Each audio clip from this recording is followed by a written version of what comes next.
आप सभी गुरु भाई बहनों को मेरा प्रणाम। मैं शिव शिष्या गंगा जी। गुरु भाई बहन, आज हम बहुत ही सुंदर शिव गुरु महादेव का चर्चा कथा लेके आई हूँ। गुरु भाई बहन, कथा अच्छा लगे, पसंद आए तो मेरे वीडियो को लाइक शेयर, चैनल को सब्सक्राइब अवश्य करिएगा। गुरु भाई बहन, तो चलिए इस कथा की हम शुरुआत करते हैं। गुरु भाई बहन, एक शिव शिष्या थी। वो भगवान की भक्ति आराधना बचपन से ही किया करती थी। धीरे धीरे करते करते महादेव का चर्चा भजन वो कुछ बड़ी हो गई। तो गुरु भाई बहन, उसके माता पिता सब सोचे कि अपनी लड़की का शादी विवाह अब कर देना चाहिए। उसकी माता उसके पिता से कहती है कि ए जी, अपनी बेटी भगवान शिव की शिष्या है, इसलिए शादी विवाह अगर करेंगे तो शिव शिष्य परिवार हो ऐसा देखकर रिश्ता करेंगे, अपनी बेटी का विवाह करेंगे। तो गुरु भाई बहन, उसके पिता बोले ठीक है। अब शिव शिष्या के पिता और उनकी माता दोनों आपस में विचार करके अब शिव शिष्या के लिए रिश्ता ढूंढने लगे। गुरु भाई बहन, उसका पिता सबको कहा कि हम अपना बेटी का विवाह करेंगे। कोई हो शिव शिष्य परिवार तो ऐसा ही परिवार से हम करेंगे बेटी का रिश्ता, क्योंकि मेरी बेटी महादेव की शिष्या है और शिव शिष्य परिवार का रहेगा तो मेरी बेटी चर्चा भजन करेगी तो उसको कोई चर्चा भजन करने में बाधा नहीं पहुंचाएगा। अगर शिव शिष्य परिवार का नहीं रहेगा तो फिर हमारी बेटी को भी चर्चा भजन करने से बाधा पहुंचाते रहेगा, कहेगा कि नहीं करने। ऐसे में मेरी बेटी रिश्ता तो निभाएगी, बाकी वो खुश नहीं रहेगी, वो महादेव का चर्चा नहीं कर पाएगी। उसको भगवान शिव से वंचित कर देने में सारा परिवार टूट पड़ जाएगा। इसलिए से ऐसा रिश्ता नहीं करेंगे। जब भी करेंगे शिव शिष्य परिवार का ही रिश्ता अपनी लड़की के साथ करेंगे। गुरु भाई बहन, सबको उसके पिता कह दिए लड़का ढूंढने के लिए। लड़का हो तो शिव शिष्य परिवार से जुड़ा हुआ हो। गुरु भाई बहन, सब कोई देखे इधर उधर अपना जानते सगर देखे, पर किसी को भी शिव शिष्य परिवार का लड़का नहीं मिला। उसके पिता भी देखे तो उसको भी नहीं मिला। उसके पिताजी अब उनकी माता से कहते हैं कि क्या बताएं प्रिय, बेटी का रिश्ता करते शिव शिष्य परिवार में, बाकी ऐसी बात है कि शिव शिष्य परिवार का कोई लड़का ही नहीं मिलता है, तो वैसे में हम कैसे करेंगे अपना बेटी का विवाह। हम तो बहुत परेशान हैं, पता नहीं मेरी बेटी का विवाह भी होगा या नहीं। उसका पिता पूरा परेशान हो गया, सगर देख लिया, कहीं नहीं मिला। अंतिम में जा करके हार थाक करके उसकी माँ के बिजा बैठ के कह रहा था, बहुत परेशान था, चिंतित था। जब ये चीज शिव शिष्या देखी तो वो अपने पिता के पास गई और कहती है कि हे पिताजी, आप जो रिश्ता देखे हैं हम उसी के साथ अपना विवाह कर लेंगे, बाकी आप चिंता नहीं करिए, शिव शिष्य परिवार का नहीं है तो क्या हुआ। बाद में महादेव की दया से हो सके वो भी शिव शिष्य परिवार बन जाए। इसलिए से पिताजी जो कुछ होता है अच्छे के लिए होता है। अगर लड़का शिव शिष्य परिवार का नहीं है तो वो बन जाएगा बाद में। जो रिश्ता आप देखे हैं जैसा भी है उसी के साथ कर दीजिए विवाह, आप चिंता नहीं कीजिए। गुरु भाई बहन, बेटी अपना पिता को समझाई तो पिता बोला ठीक है।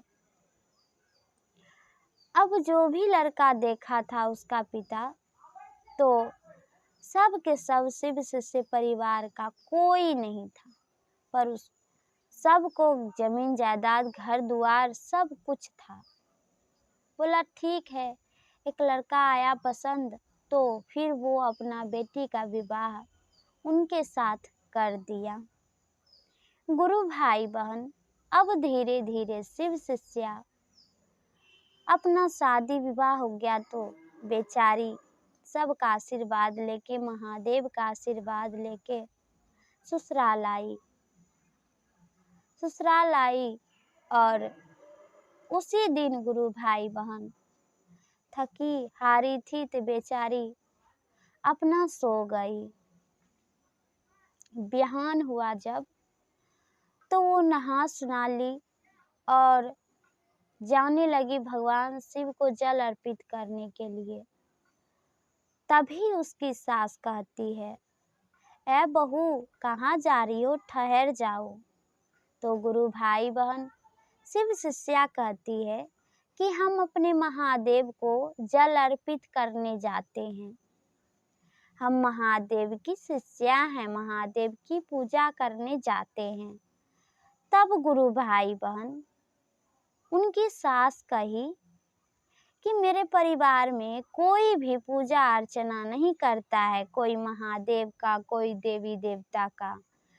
जब कोई नहीं करता है तो तुम भी नहीं करेगी।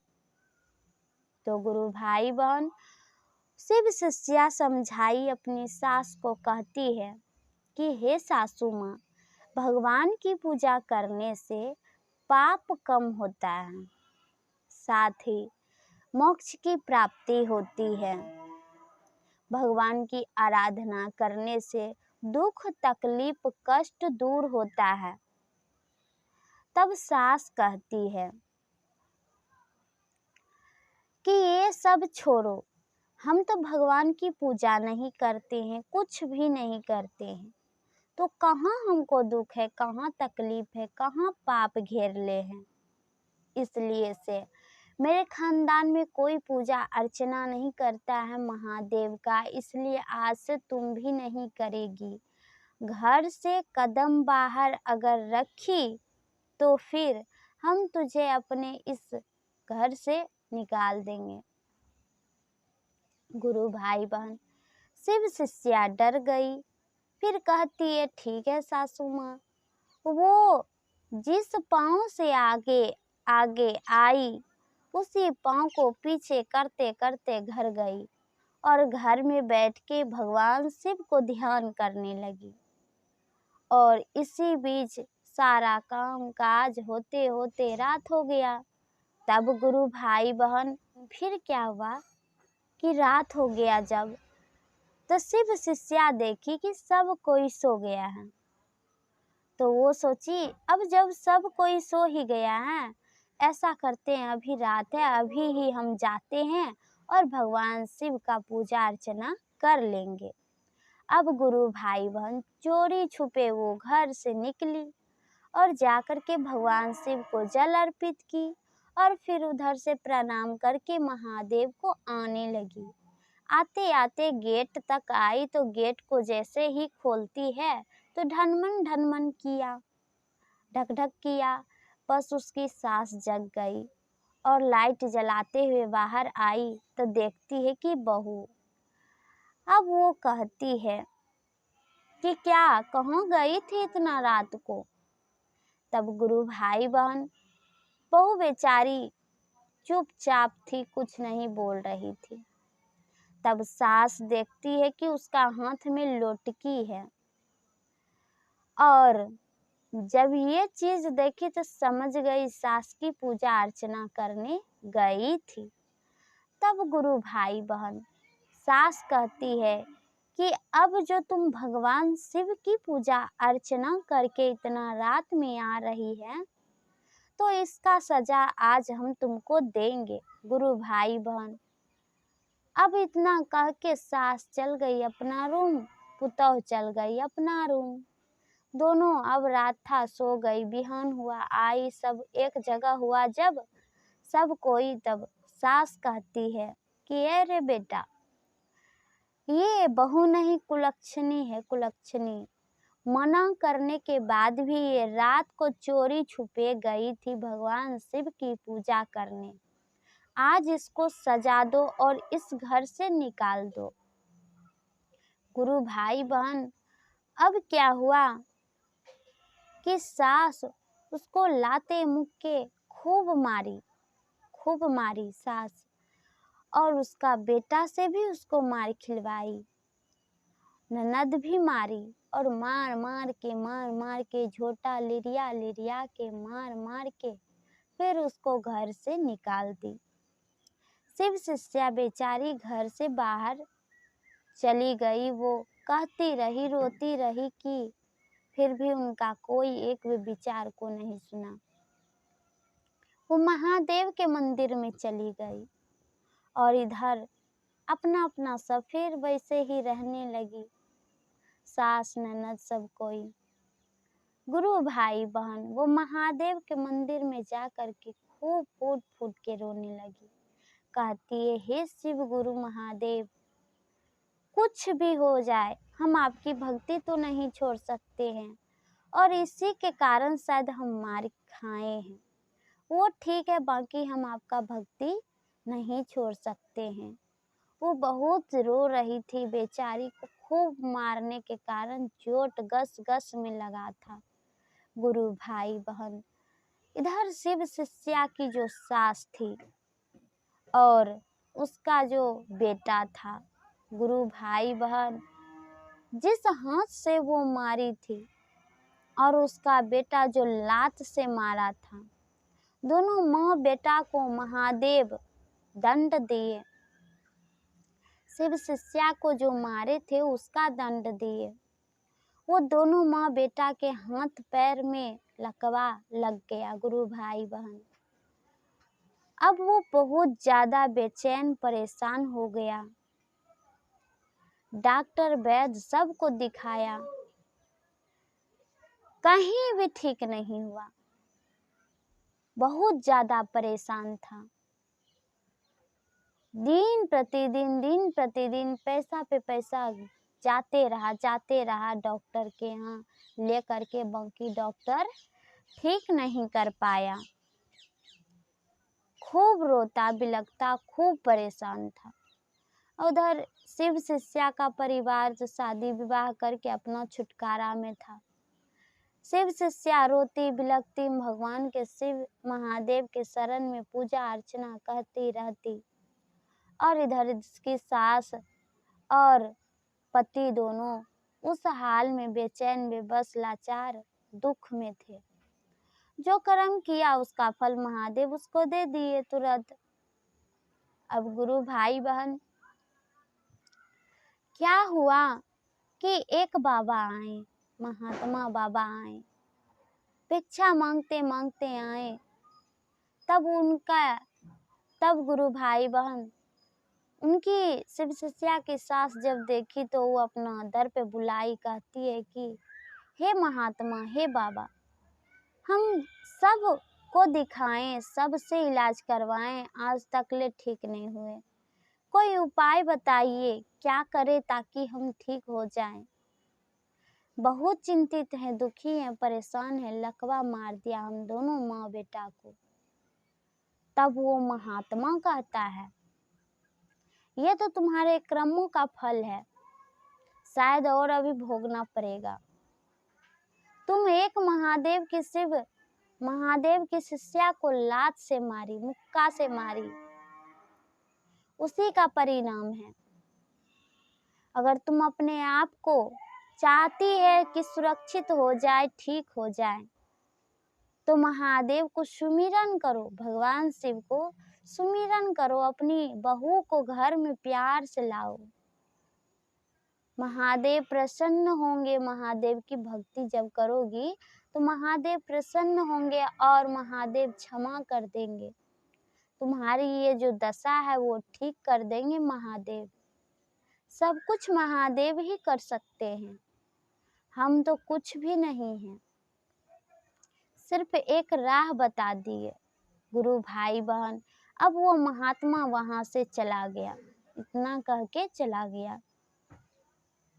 तब वो जो सास और बेटा था, दोनों खूब रोया, मन ही मन खूब रोया और भगवान शिव के मंदिर में जाके खूब रोया। भगवान शिव से कहता है कि हे शिव गुरु महादेव, हे प्रभु भोलेनाथ, हम जो पाप किए वो पाप का सजा तुम्हें मिल गया, अब आप मुझे क्षमा कर दीजिए।